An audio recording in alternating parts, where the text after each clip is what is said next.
안녕하세요. 메카니코인 투자 더팔슨 후입니다. 오늘은 XRP보다 더 센 놈, 세력이 선택한 코인 무엇인지 한번 설명드리겠습니다.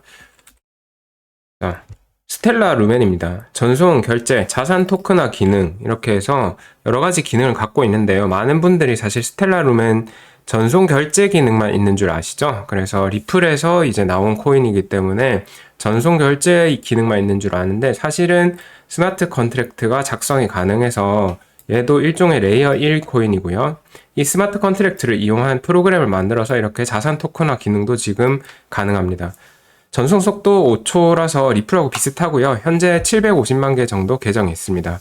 자산 토큰화로 현실 세계 달러나 부동산, 금, 미국 채권 같은 것들을 블록체인으로 이렇게 가져올 수가 있습니다.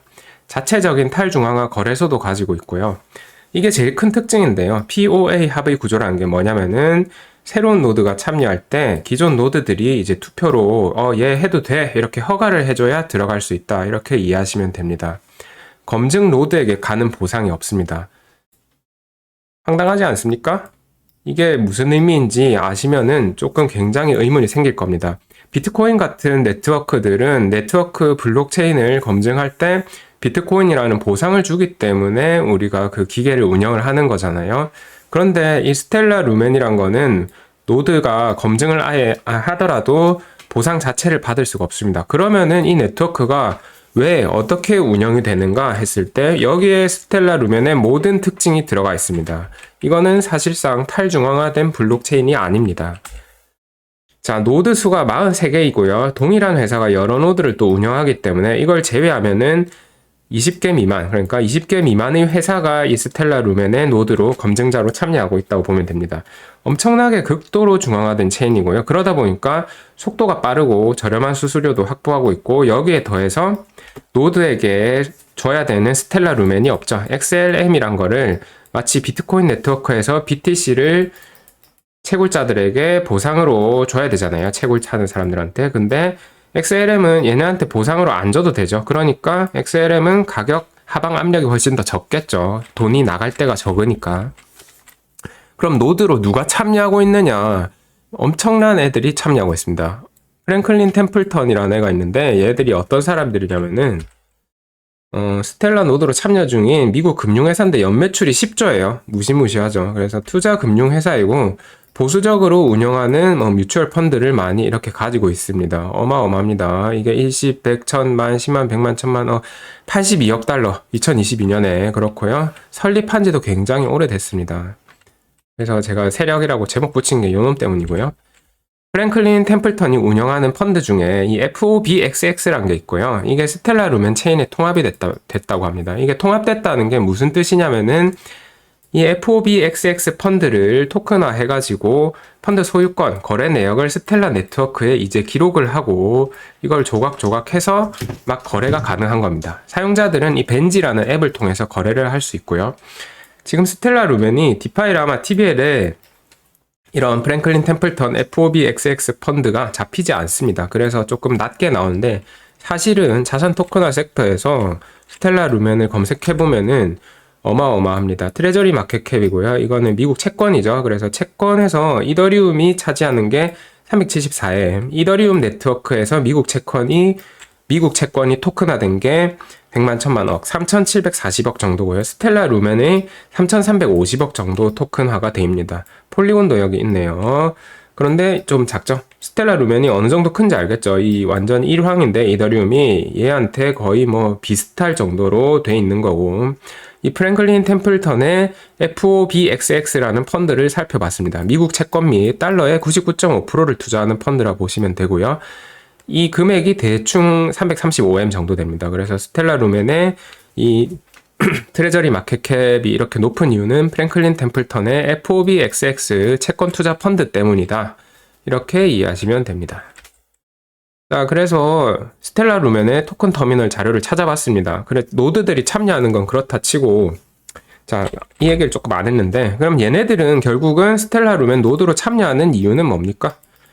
사실상 자기들 사업을 하겠다는 거죠. 저렴하게 사업을 하겠다는 거고, 보상을 안 받아도 이 FOBXX 이 펀드를 사고 파는 거를 토큰화하고 이용자들이 사용하면은 충분히 그걸로 이득을 본다 이겁니다. 아시겠죠?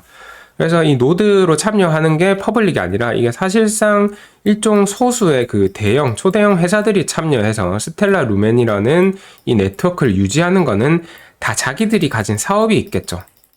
이 사람들은 이 미국 채권 펀드를 운영하고 뭐 또 어떤 사람들은 송금 결제, 뭐 해외 국가 간 결제, 와이어엑스 이런 애들도 있고 여러 가지 다 사업이 있습니다. 해당 사업을 이용하는 데 있어서 비용을 훨씬 더 절감할 수 있기 때문에 이 스텔라 루멘이란 거를 노드 운영을 한다고 보면 됩니다.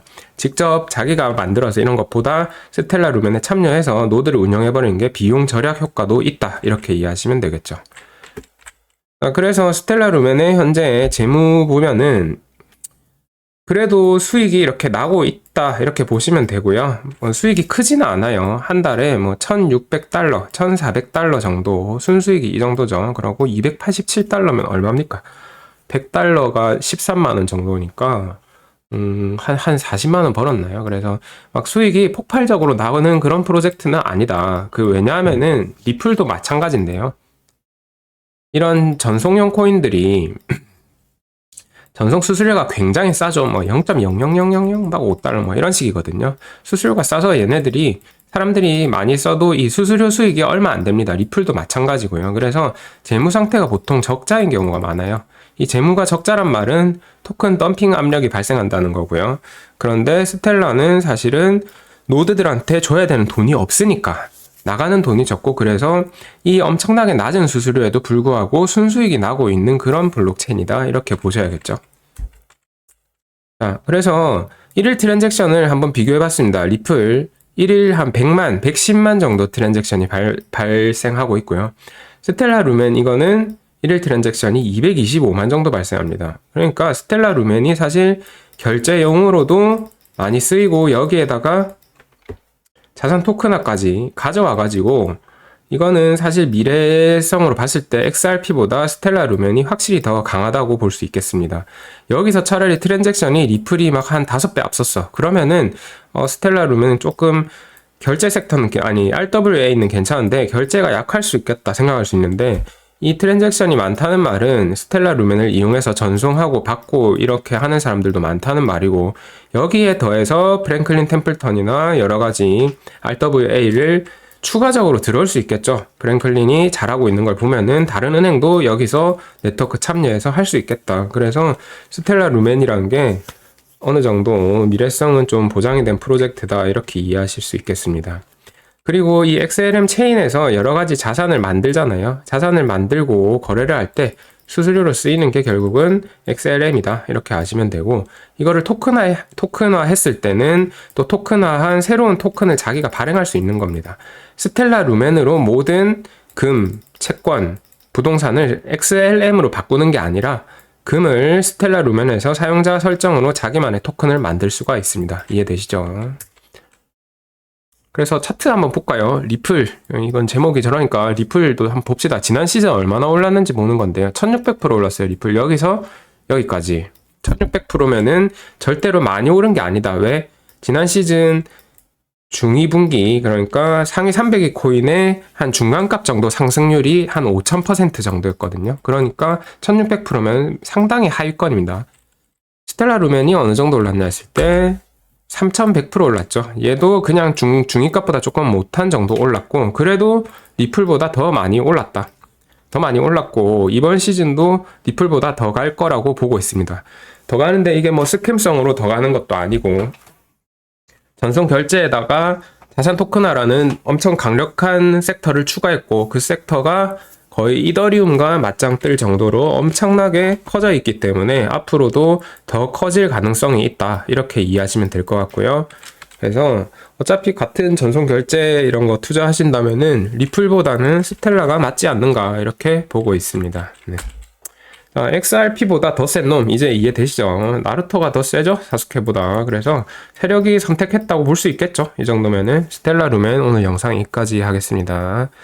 그런데 한 가지 조금 더 추가를 하자면은 우리가 뭐 자산 토큰화하고 블록체인이 탈중앙하고 이게 뭐 참여하는 이런 개인들을 해방시켜주고 우리에게 주권을 가져오고 이런다 하는데 찾아보니 아니죠. 이 스텔라 루멘만 봐도 사실은 기존 금융 세력들이 이렇게 들어와가지고 자기들끼리 노드 운영하고 이제 새로운 신시장을 개척하는 겁니다. 이제 24시간 전 세계에 FOB, XX 이 펀드를 막 팔아 제낄 수 있잖아요, 얘네들이. 그러다 보니까 이런 데 참여하는 거고, 결국은 이득은 이런 사람들이 보겠죠. 여기 참여하는 이런 은행, 기존 금융권 세력들이 보는 거고, 개인들이 순진하게 블록체인에 너무 낙관적으로 생각하고 있으면은 안 되고, 이런 거를 잘 알고 투자를 해야겠습니다.